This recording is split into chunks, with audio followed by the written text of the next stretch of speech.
Hey guys, so for today's video, I'm really excited because I have a video all about how to avoid cakiness. So in this video, I do this makeup look, this kind of peachy kind of makeup look, but through the tutorial, I share with you guys my tips and tricks that I do to avoid cakiness every single time that I do my makeup. So I really wanted to do this because I always get asked this question. How do you avoid cakiness, Amy? Because I always wear like a very full coverage, full glam face. You guys know me. I don't shy away from the coverage, the glam, the full on kind of cake. But I obviously don't want to look cake face, you know? I don't want to look layered or thick or powdery.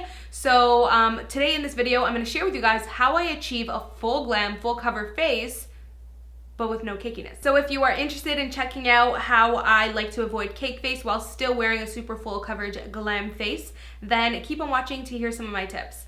So let's go ahead and get started with the tutorial. So the first thing I want to talk about is using a setting spray. Now you might be wondering why I'm talking about a setting spray before my makeup application, and that's because if you have like a really tough time with cakiness, a really great thing is to spray your face before you apply your makeup. It's just gonna make you look and feel refreshed. So I've been obsessed with the Smashbox PhotoFinish primer water. Not only does this smell amazing, but it feels really good.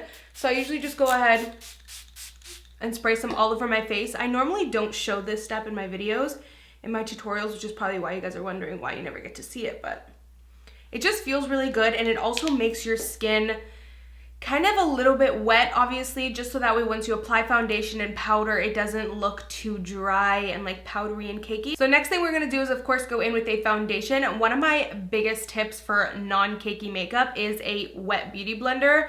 I love applying my makeup with a beauty blender because I find that it just picks up any excess product that you don't need on the skin without taking out all the coverage. And having it wet, again, just gives your skin a healthy look instead of too powdery and too cakey. So for today, I'm gonna pop on some foundation, obviously. I'm taking the Giorgio Armani Luminous Silk. I'm just gonna pop some on my beauty blender. When it comes to foundations, I do like to wear a full coverage foundation. That way you don't have to put on as much foundation. If you have a foundation that's not as full coverage, you might find yourself like layering to get that coverage. And then by the time you do all that layering, sometimes it can look cakey. So if you have a full coverage foundation to begin with, then you will find yourself not needing to put on as much, therefore eliminating cakiness. One of the biggest things, like this doesn't go exactly for cakiness, but it just goes to for, you know, to kind of not hide the fact that you're wearing makeup, but to not make it look like a full-on mask. You always want to make sure you go ahead and blend into your hairline, blend into your ears, the back of your ears as well, and down your neck. That way you can see this side of my face matches my body and I look super seamless and one color instead of just having like this line right here, and then you would be able to kind of see. So oh my god, I fully forgot to apply primer. Like, how did I forget that step? That is super duper important. I think I forgot because I just jumped right into the spray and I just totally skipped primer. But primer is super important. This is the Smashbox PhotoFinish primer. It makes your skin super duper smooth. It's super important, which is why I'm really disappointed that I totally forgot to apply it. But that's why I'm glad that I at least applied this, because this is a primer water, so it still will help to prep the skin. But definitely a smoothing primer is really good to avoid cakiness because it's gonna make your skin just look super smooth and kind of go over any texture. Moving on, I'm gonna go ahead and apply some concealer. I'm taking the Kat Von D Lock-It Concealer. Now this is a thick, kind of full coverage concealer, but I'm still gonna show you guys how to make it work, again, with a beauty blender that's damp. It's really gonna help pick up any excess product. I'm gonna go ahead and apply this underneath the eye. Yes, this shade is super duper light, because I like to really brighten and highlight the under eyes. Another tip that I have when it comes to avoiding cakiness is less is more. And I know you're probably looking at me applying all this concealer thinking, less is more, girl? Take your own advice. No, but what I mean by that is everyone has a different idea of how much they like to put on. This is how much concealer I like. You don't have to put as much. So that's not what I mean. What I mean by less is more is don't be afraid to only start off with a little bit of product and then build up afterwards, you know, instead of just going in with a ton of product and then maybe not being able to blend it out or kind of putting on too much. For me, I already know how much concealer I like, so I just know that this is the amount. But let's say I want more. Like, I can tell right now I just want a little bit more right here. So I'll just apply it now, you know? Don't be afraid to do that because I've been there where I've applied way too much product at first because I didn't know like how much I wanted to put on, and I just put on way too much and it looked cakey. So kind of building the product first really helps. So I'm going to jump right into my Wet n Wild contouring palettes. I'm going to take both of these highlight shades and mix them together, and then I'm going to set my under eye. Again, the same kind of rule applies where less is more. So I'll take as much as I think I want at first, and then if I want to build it afterwards, you don't have to be afraid to do that. You can kind of just take it slow so you don't kick it up too much at first. Because it's always easier to add more than it would be to add too much at first and then have to, you know, take it off. So I'm going to go ahead and set this skin with a loose powder. I'm using the Kat Von D Lock It Setting Powder. This obviously is going to help make your foundation last long, but again, you want to just make sure you're applying a little bit at first, and then if you feel like you need more, you can go ahead and just kind of add on more. Also, I get asked a lot about baking, and a lot of you guys say that when you bake, you find that it looks super cakey. One of my biggest tips when it comes to baking is I don't leave it on that long, because I've done that before where I've left it on for like 10-15 minutes, and it does look very cakey and super thick. So one thing you want to do is make sure you're getting a very finely milled powder like this Kat Von D one. It's super good for baking because it's very fine, so it's not going to be thick. And also don't leave it on for too long. I only just leave mine on for like 2-3 minutes max, sometimes just a minute or so, and then it will go ahead and dust it off. So that's just what works for me. So now I'm gonna go ahead and take some bronzer. I've been like living, dying, breathing, reborn again for this bronzer. I love it so much. It's so bronzy and warm and rich. I'm obsessed with it, and the formula is really nice. So this is the Becca Multitasking Perfecting Powder in the shade Warm Honey. This is actually a face powder for all over the face, but I'm using the shade Warm Honey to bronze. So I'm just gonna take that and bronze up the skin, but especially when it comes to bronzer, like build it up slowly. Don't take too much at first because your bronzer can easily go from looking bronzed to looking like you just applied too much. So just kind of build it up slowly. So I'm gonna go ahead and pop on some blush. This is the NYX HD Blush in the shade Coralina. It's such a beautiful kind of neon peachy shade. So of course I'm gonna add some glow. I'm gonna take the Bobbi Brown Bronze Glow Highlighting Powder. I personally like a lot of highlight, so I'm gonna go ahead and pop on a good amount on the tops of my cheekbones, above the brow, also down the center, kind of on my nose area, a little bit on my Cupid's bow too. So I'm gonna move on and do my brows. I'm gonna use the Urban Decay Brow Beater, the L'Oreal Brow Stylist Gel in medium/dark. And then I'm going to take the Clear Anastasia Brow Gel. Also a good tip so that your brows don't look cakey is not doing your brows with a super close-up mirror, because then when you kind of step back and look at yourself from like a normal distance, you'll be like, whoa, I put on way too much product. You can use a close-up mirror, but also take a step back every couple seconds to look at yourself from a good distance. So I just went ahead and primed and set my eyes already. So we're gonna move on to shadow, and I think for today I'm just gonna do a really simple kind of peachy look. Kylie Jenner has been rocking this super like natural, really simple, peachy kind of makeup. So I'm super inspired by that. So I think today I'm gonna do something kind of similar. So to start off, I'm gonna take orange soda, and I'm just gonna go ahead and kind of put that in the transition area first, but I'm not gonna be super precise. I'm also just gonna kind of drag it down the lid and just be super messy with it. So there's another tip that I also forgot to tell you guys about primer and foundation. So after you apply your primer, another great tip that I have is to kind of wait and let it set in first before you move on and put your foundation.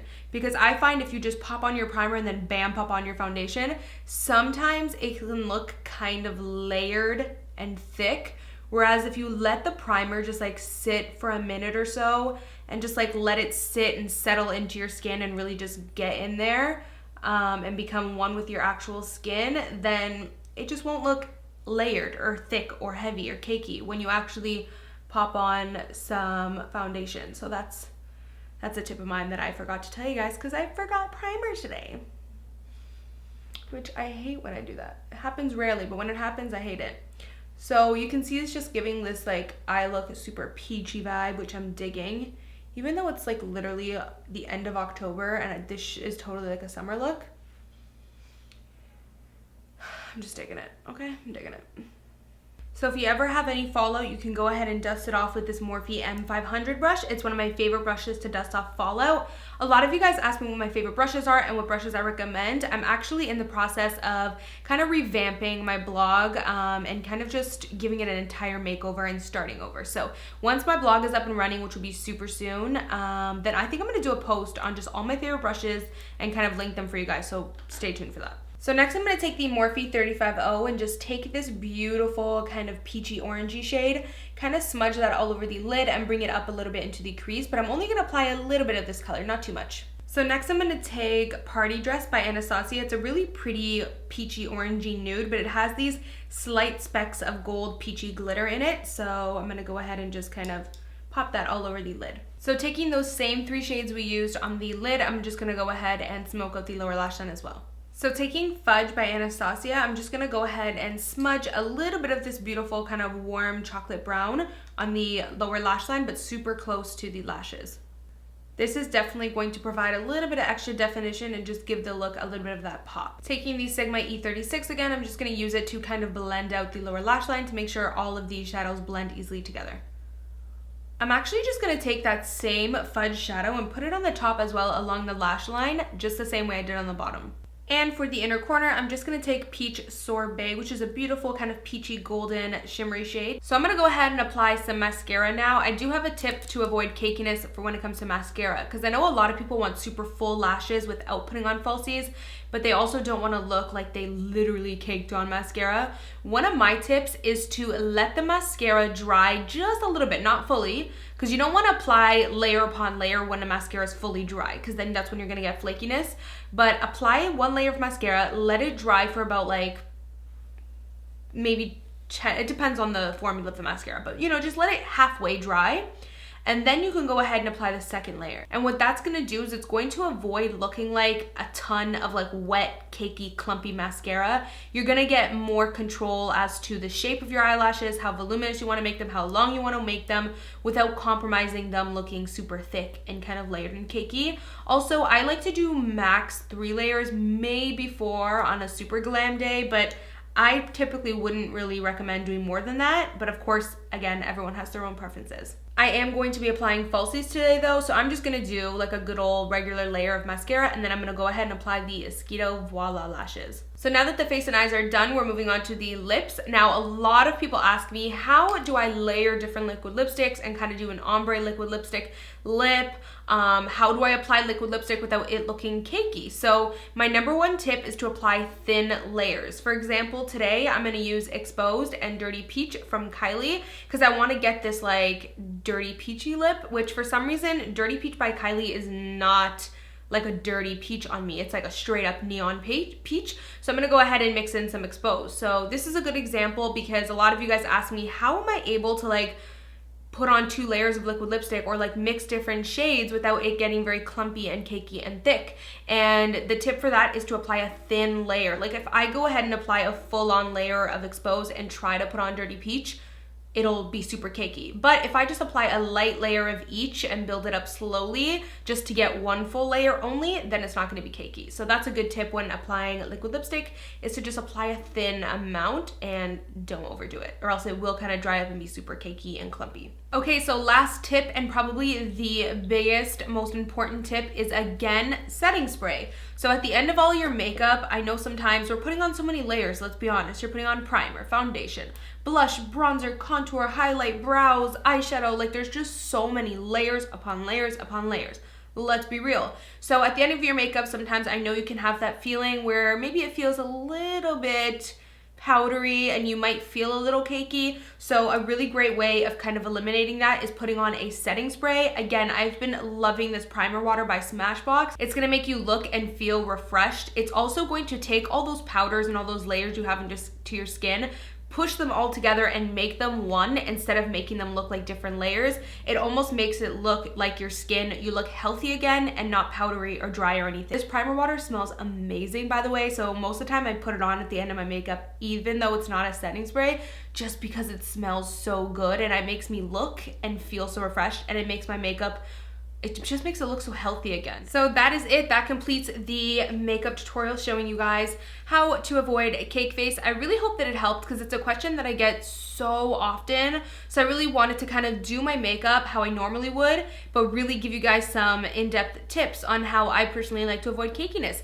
So hopefully you guys enjoyed it. If you want me to do more of these kind of tutorials that are more in-depth where I give you tips throughout them, then definitely like, thumbs up, and I will get the message and I can do more of these. So thank you guys so much for watching, and of course I will see you in my next video. Bye guys. Mwah.